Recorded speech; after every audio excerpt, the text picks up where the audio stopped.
go live and have some people looking.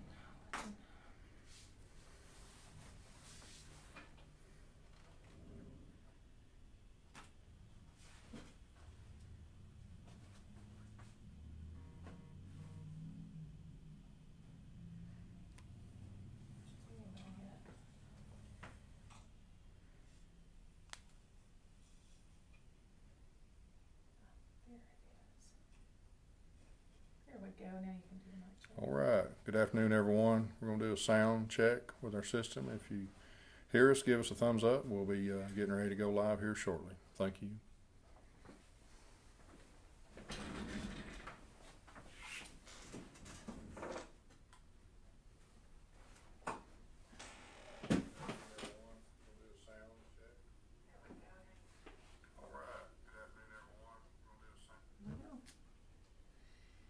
It's not working on this one again.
Let's see. Good afternoon. Beautiful day out there today in Dade County. Beautiful day. Hope everyone's doing well. We'll go into my report as far as the cleanup goes. Mention that every day because it is a big deal. Everything's going good. We have had a lot of people call. It's got people come in again this weekend to help them. So kind of watch out for different people working and getting their stuff to the edge of the road. We still will be active next week. We'll have a crew out picking up, and I'm not sure will the state will be back or not. Probably will because there is some debris on the state highway, I noticed. We've had calls about the I think it's the world's longest yard sale that comes through in May, and Evan, I think he's supposed to be here in a little while. He's going to speak on it right at last. He's got some information and all on that because we're not really sure course, we don't really control that because it's on the state highway, but I'm not sure what their plans are as far as the organizers of it and all that. So we'll keep you up on that. But Evan can give you kind of an update on that. The park out on the mountain, it'll be just another weekend out there. Be a beautiful weekend, and from what I understand, they're still going to go through their policy. I know the shelter in place is over, but I still think that they will probably cut down, because even though the shelter in place is over, the mandating the actual 6 foot distancing and all that, I'm sure that they're still going to enforce that. And from what I understand, they do have plenty of help from the DNR, from the enforcement people and all. So that's a good thing. They're doing the best they can to control that. Alex is going to give us a good report on our testing sites. He's been doing a lot of work on this, trying to get that kind of situated, and we have changed that a little bit, but he'll give you an update on that, and we appreciate him working on it, and appreciate the health department working with us on it, because a lot of people out there, tremendous amount of people have called about being tested, and there's a lot of people just like me, you don't like the idea of driving across the mountain to have to do it, but fortunately we have got them coming in a couple of days next week, and we'll keep you up on that. And actually, I think I explained this yesterday, but this will be the swab test. This is a real test where they go up, and so it'll be you don't have to get out of your car and all. And then I mentioned yesterday about the test site over there in Lafayette. Now this is a private, the one that I told you about that charges $40. That's the private group, and they have a place there that they are doing the actual test, the blood test, that will tell you if you've had this in your system. So either way, the health department, though, the big thing about it is it is free. It doesn't cost you anything. The only thing you do, you've got to go on and register, which we'll post that number. We'll have that for you there online. She's already got it, I'm sure. Let's see here what else I got before. Okay. A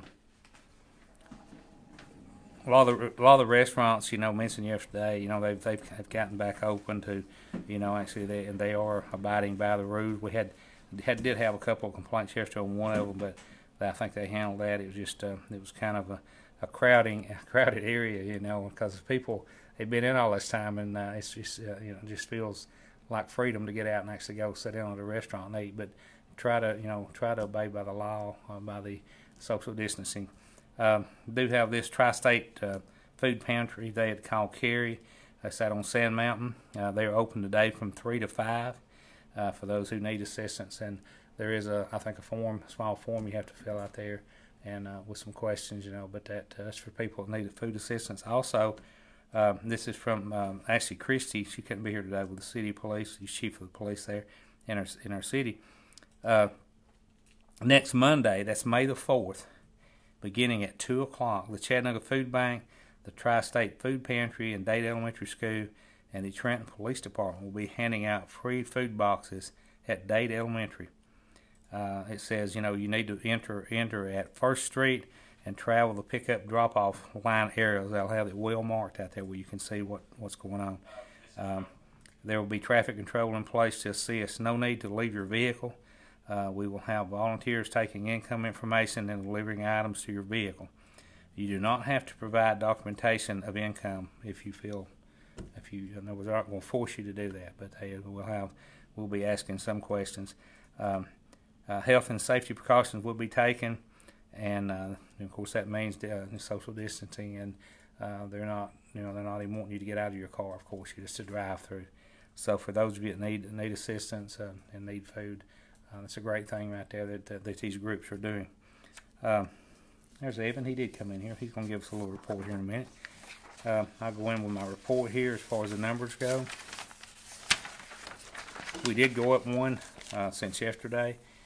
We're up to actually 15, and that's minus the 11 of the cases I told you yesterday that were actually. Let me make sure that's right on Walker. Walker did. They went down one, right? They did. Yeah. Walker dropped one. So we may have picked up Walker's. I don't know. We did that a few weeks ago. Walker was at 61 yesterday, and they have dropped one. So, okay. Catoosa, they stayed the same at 46. Chattooga, they're at 16. They stayed the same. Whitfield went from 96 to 108. Gordon 92 to 102. Floyd went from 139 to 144. Bartow 310 to 318. And there's still 651 in unknown counties. The total deaths in the state of Georgia is 1,147 deaths. That's up from 1,107 yesterday. In Tennessee, they have in Hamilton County, we went from 152 to 156. They have 88 recoveries and 13 deceased. Marion County, they went from 28 to 29. They have 22 recoveries and 1 deceased. Grundy County, they stayed the same at 28. They have 22 recovered. Sequatchie County, they stayed the same at 5. They have 3 recovered. Meigs County, they're at 8. They stayed the same. They have 3 recovered. Bradley County, they went from 48 to 49, and they have 38 recovered. And they have 199 total deaths. That's up from 195 yesterday in the state. In Alabama, our counties joining us, Jackson and DeKalb. Jackson stayed the same at 47. DeKalb County, they actually went down 1. They went from 77 to 76. And that could mean a lot of things, like we've talked about in the past. You know, I mean, it could have been a mistakenly issued county or whatever. You know, but all in all, though, you know, I mean, of course, things are still changing or going up, and as we mentioned, the more tests that are out there, the more the numbers are going to change. So, you know, you can expect that. And I did want to say this too. We want to actually we talked about next week starting in Tuesdays and Thursdays. Carey and I have talked a lot about it, and we've had a tremendous amount of calls, you know, and good calls, you know, people talking to us. And we're going to go ahead and maintain this Monday through Friday here on out, and we'll try it for several weeks and see how the numbers go. Especially since we're going to have our testing in our county, and there's not just our county, but they're actually branching out as per the governor and our Department of Public Health, and they're going to be in many more counties than they are now.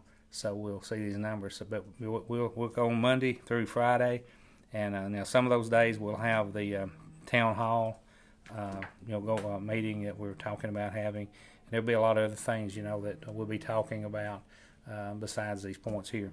So, Alex, if you want to come up and give your report, we'll move right along. Well, I continue with Executive Rumley about the testing that will be happening in Dade County.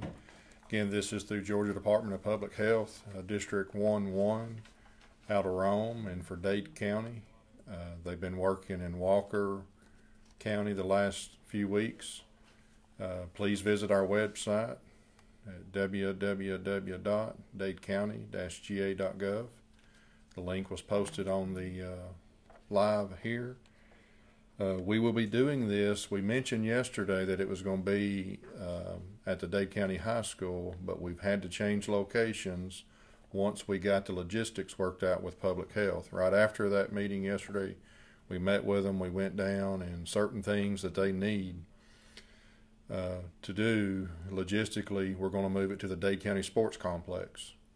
And that's at 9620 Highway 11 South. And the times will be from 9 a.m. to 4 p.m. We did mention it would be to 5 p.m., but at 4 p.m. they have to shut it off. All the testing that is done has to be shipped from that location back to Walker County to where they're doing the retesting, so they need to get it there within a certain amount of time. On our website, below that, you'll see a testing location, which we have a Google Earth map, and we have the entrance to the sports complex. If you remember, a lot of us refer to that as the 4 fields, but we've named it as a sports complex. But it's the main entrance as you come in, where the 4 fields originally started, and then you will come into that entrance. You will turn right along the parking lot, go down beside the 1-ball field, the tennis courts, and then you will turn left.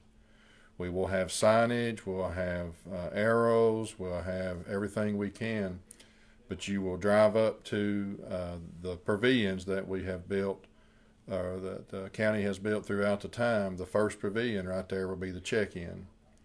And then from that, you will drive down, turn in front of the senior building, and everything is taking outside of the building in your car.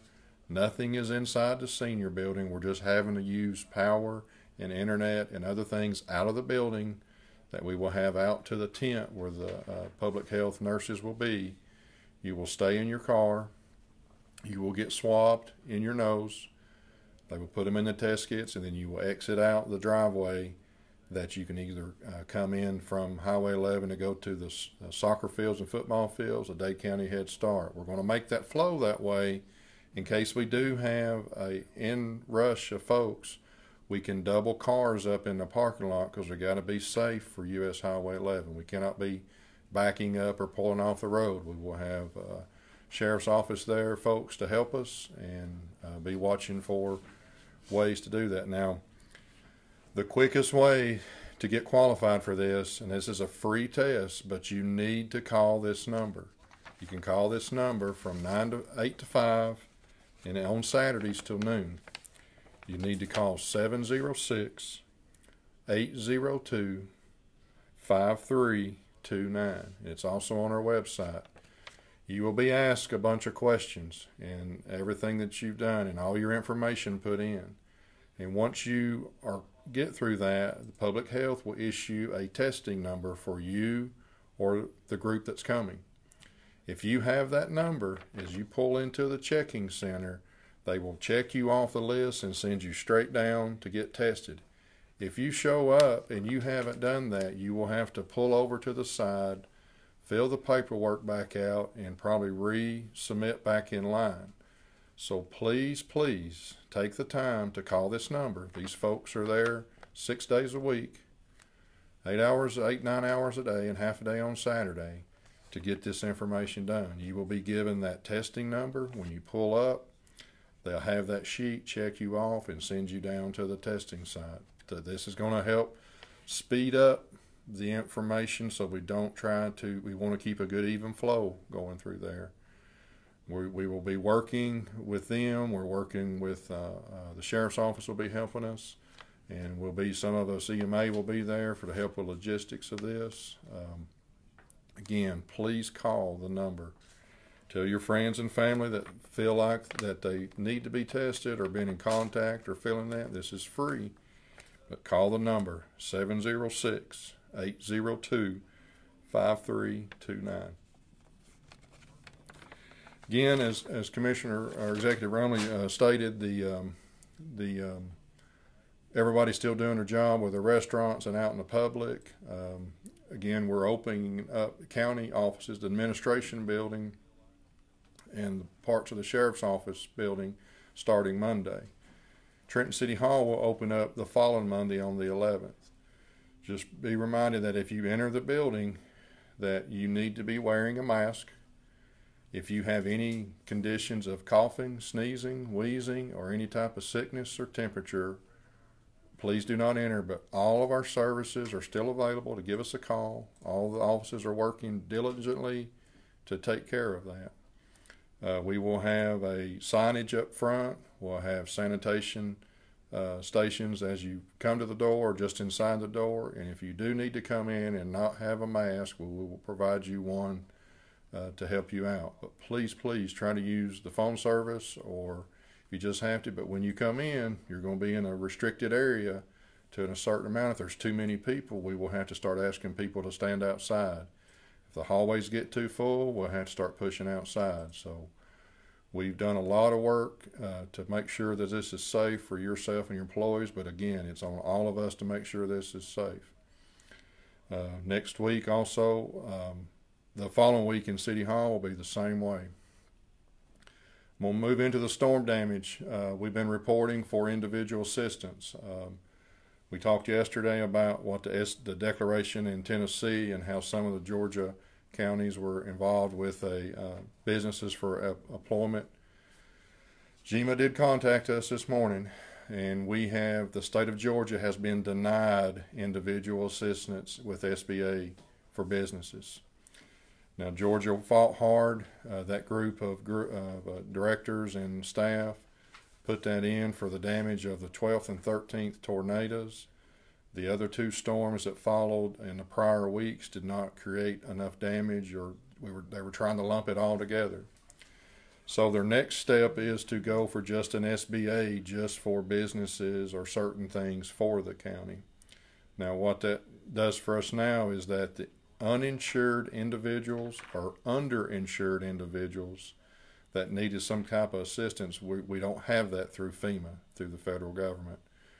So we've been talking about this a lot as well. So we still have a fairly, not a large list, but we do have a list of some people that are needing some assistance.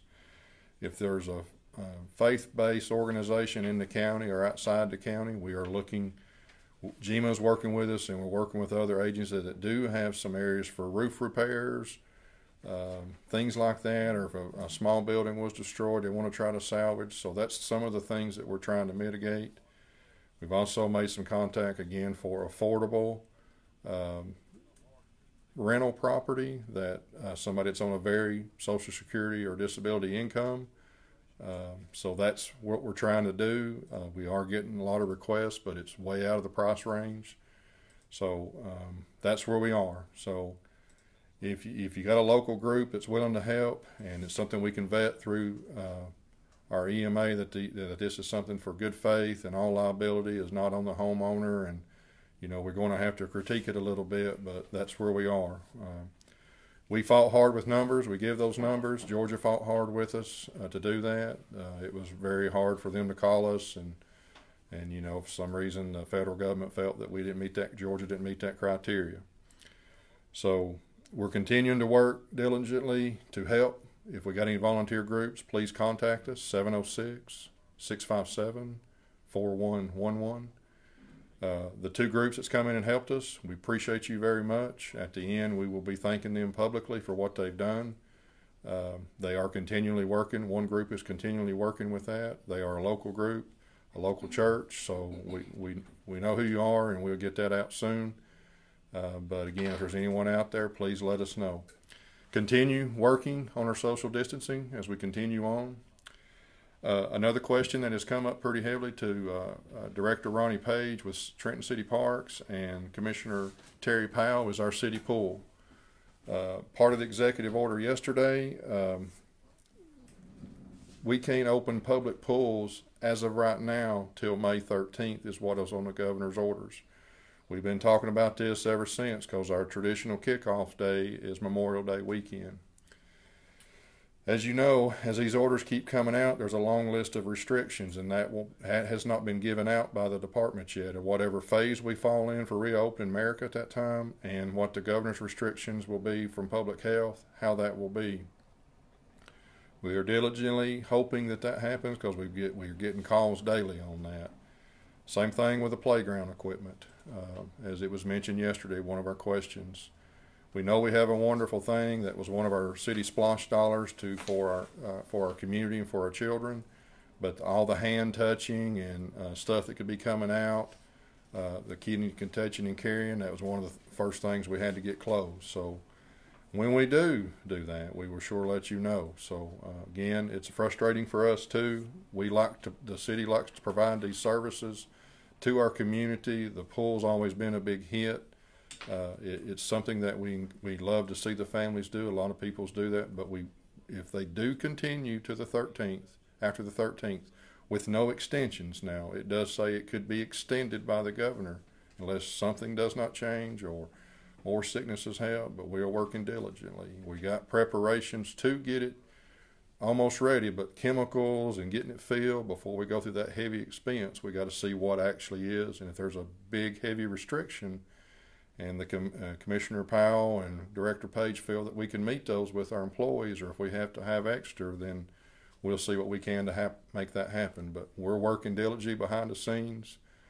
Please bear with all of us. We learn when like the order that come out last night, almost right after our last thing, we're sitting here feeding through it, and with other things given to us today, trying to figure it out. So, and work with them and get the guidelines because we've got the same questions. So, thank you for all you do. Continue helping each other in this community.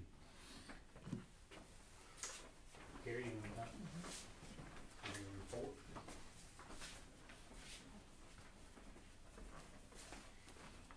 have a couple of things to talk about today. The first thing that I want to talk to you about is, of course, the census, our census moment. So if you have already filled out your census, don't worry about this, but if you haven't, please go to www.2020census.gov and fill that out. And here are some really great reasons to fill out your census.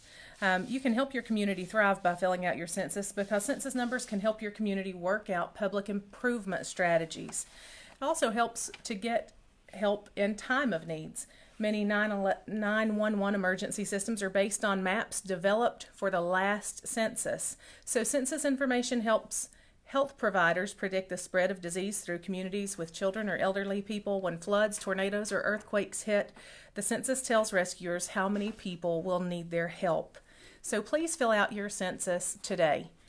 We also received this letter right before going live from the Georgia Department of Public Health.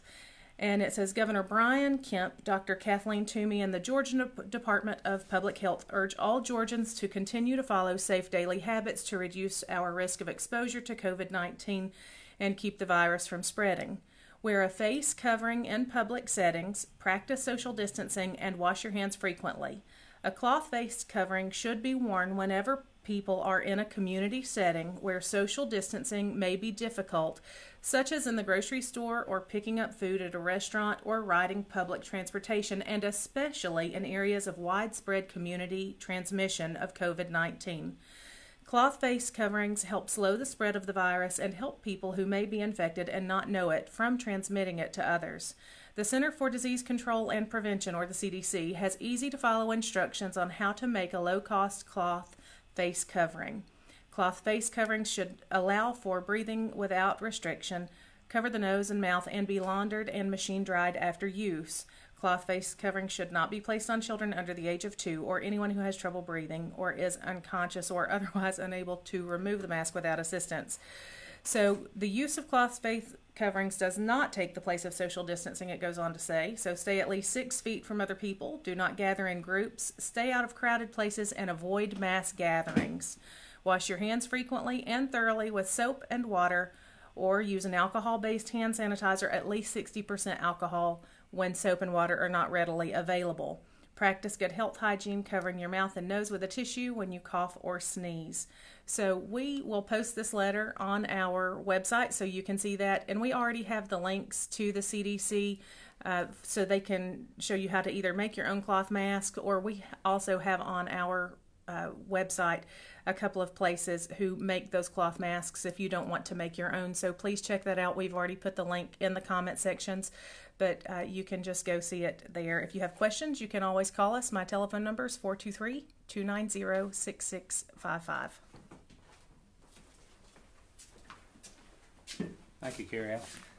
Evan, you got anything you want to add here on the, She asked me to come in. Yeah, we appreciate you doing that. I mean, because we've had some calls and really didn't know what to tell them. So, Well, I don't know. Earlier I called. We had some calls earlier today on the radio about US 11 Antique Alley.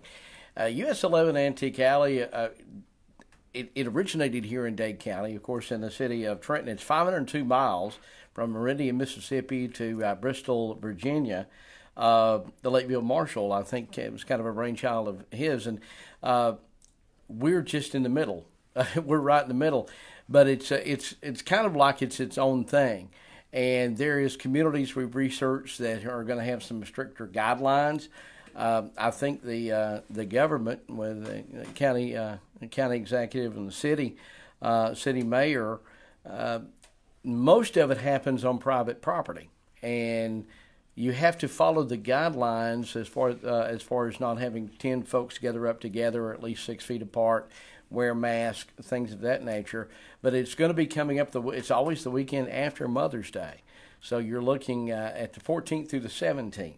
And if you choose, because I mean it's not a government sanctioned event. It's not even a lot of times community. It's promoted a lot along the 502 miles by Chamber of Commerce and different things like that. The tourist associations get involved in that, but it's kind of like it's private individuals selling things along US 11 from the 502 miles. So as far as Dade County is concerned, I think that y'all are.